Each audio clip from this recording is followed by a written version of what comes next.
Iceland is one of the most beautiful countries on earth. It's a unique landscape, which is hard to find elsewhere. We have lava fields, mountains, glaciers, hot springs, and then the famous northern lights. But the weather can change pretty rapidly, going from a sunny day to a life-threatening situation in hours. When people want to sit at home in stormy situations like this one, with a hot cocoa and relax, many people face troubles due to the rapid weather changes. I mean, they get lost on glaciers. We have a couple of those. Caught in a snowstorm. I have troubles near or in rivers or lakes. But who can help when you need it the most? We have no military. We have no state-run service except for the Coast Guard. But Coast Guard works mostly on sea. So the citizens of Iceland formed a volunteer organization called Slysavarnafélagið Landsbjörg, or ICE-SAR, yeah, which is available every day of the year, day and night. The beginnings of ICE-SAR date back to 1928, when fishermen were losing their lives at sea. The wives of those fishermen started a self-help community and grew pretty fast. Soon they were about 200 members, which was pretty good in those days. But today, we have 18,000 people in 99 rescue teams. And that's a relatively high percentage of our population, which is 355,000. So there's about 5% of Icelanders in the rescue team, or 50 people in the audience, if you were Iceland. Before I tell you more about ICE-SAR, I'm going to tell you a little bit about me. I'm 36 years old, married, have 3 lovely children. My wife there ran a little bit earlier with the phone. I got a call out. I studied milk production and processing in Denmark. And I worked for that for 10 years, almost. But I have another passion. It's motorized vehicles. So today, I fix snowmobiles and buggies and other kinds of machines that take you off the beaten path. I'm really keen on super jeeps. Yeah. And traveling in the highlands. And that's the reason why I thought about joining ICE-SAR. But it took me 10 years. I was a bit afraid. I was afraid of doing something different, something out of my comfort zone. I was afraid of being in the spotlight, being known, and now I'm here talking to you guys. ICE-SAR is a highly public in Iceland. Gets in the news very often, and every Icelander knows our logo. So I decided to join after these 10 years of thinking. Got into the first meeting in 2010, and the interest of super jeeps, of course, got me there. And there are capabilities. And I wanted to get some more out of the super jeeps, and of course, help the community. And looking back, I'm really glad that I did. Today, I'm a part of a really good team of people, all volunteers. When I had been in the recruitment program for about a month, a couple of weeks, a team member came to me and talked to me about being a driver for a special mountain rescue group. And of course, I wanted to do that. But he said I had to learn minimal mountain rescue and mountaineering. Yeah, I decided to say yeah, of course. I wanted to drive these cars. And that led me into the world of mountaineering and mountain rescue. And since then, I've been growing as a person, learning new skills to operate in the harsh Icelandic landscape. And I'm really glad that I took this path, being a part of a specialized team in Iceland. ICE-SAR needs all kinds of people to give back to the community. We have cops, craftsmen, engineers, doctors, people from all professions. Of course, it takes a lot of time training and acquiring new skills, and it's mandatory to take 9 seminars and 1 winter. But some teams, they have more seminars and 2 winters. To name a few seminars, we have first aid, sea and water safety, mountaineering, and radio communication. And of course, there are more. But not everyone wants to be a rescuer. We also have prevention teams, accident prevention teams, to increase awareness, where we like to teach tourists, help kids, giving them reflectors to be more visible in wintertime. It's dark in wintertime. And they also help us with a big, long call-outs. They cook food for us. So that's a big vital part. ICE-SAR needs people with different background and knowledge to use in different situations. We have excellent climbers, great sailors, efficient drivers like me, of course, and equipment operators.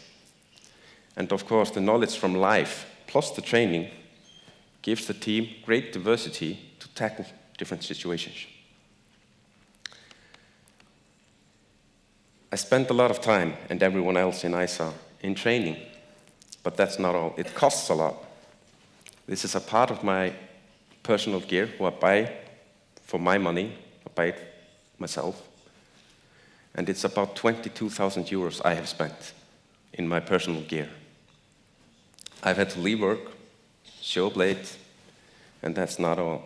For the 9 years I've been in this, I took together the time I've spent in seminars, and it's only 554 hours. But that's not all. I've spent time on training exercises and other kinds of stuff before missions, after missions. And for every hour in a call, we train for about 6 hours. I keep most of my gear with me because I work 60 kilometers away from home. And unbelievably, it all fits in my Clio.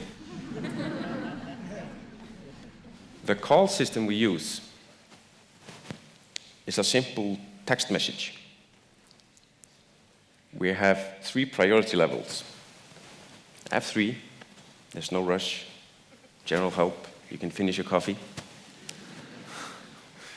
We have F2, it's good to hurry. Someone's maybe injured, missing, or in dangerous situations.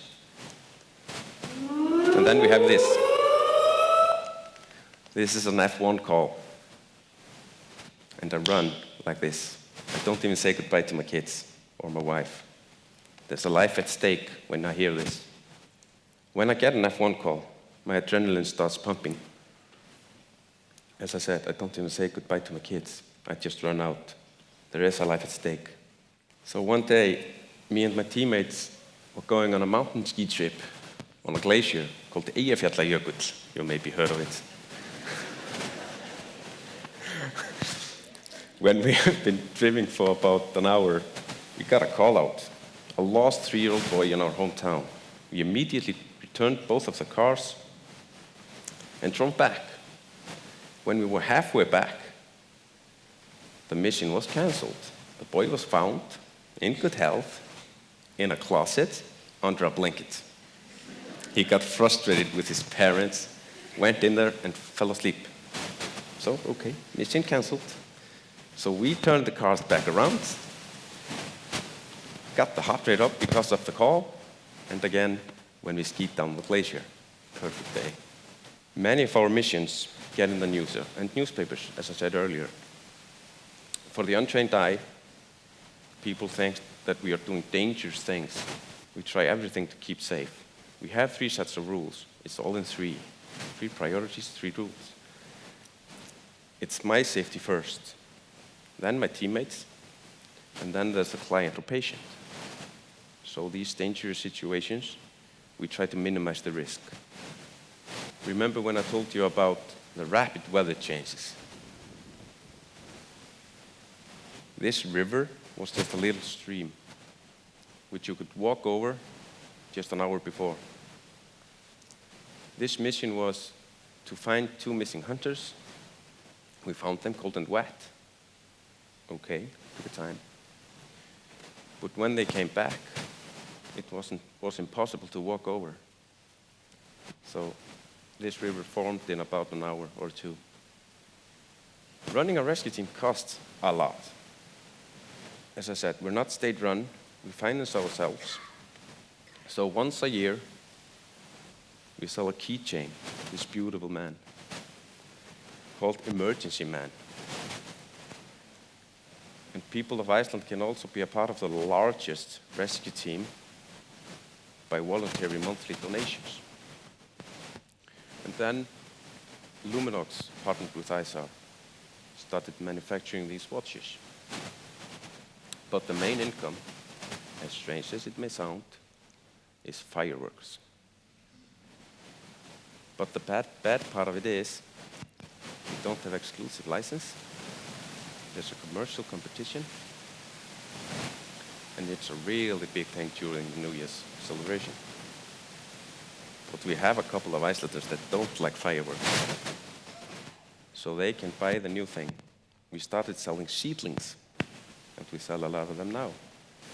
When I started in the ICE-SAR team, my mom was often asked, why is he doing this?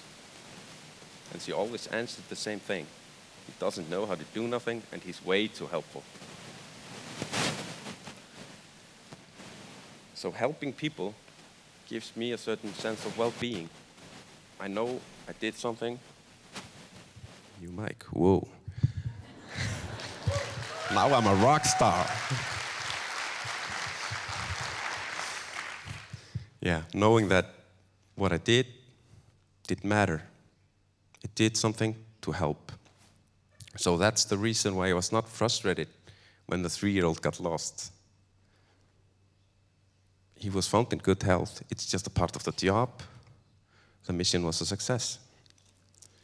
The time we find for seminars and training exercises and call-outs, people are sometimes asking, how do you do it? For me, it's not a lost time. I rather think of it as a time in a box. When I'm in a scenario where I need the skills or the training or the time, I open the box, I find it, and then I think of it as not a lost time, it's an experience gained, because I could pick it up later. People that are not in rescue teams really often want to thank us for what we do for the community. I mean, it's great to be acknowledged, but for me, it's enough after a good training or a good exercise, call out or something, it's enough to go to the house where we keep our gear, give each other high fives, and that's enough. It's not about being cool or famous. Of course, it's cool standing up here. It's about enjoying being in a team, having purpose, helping others. So at the end of the day, we go home to our families and loved ones, ready to be called out again when someone else is in need. Thank you.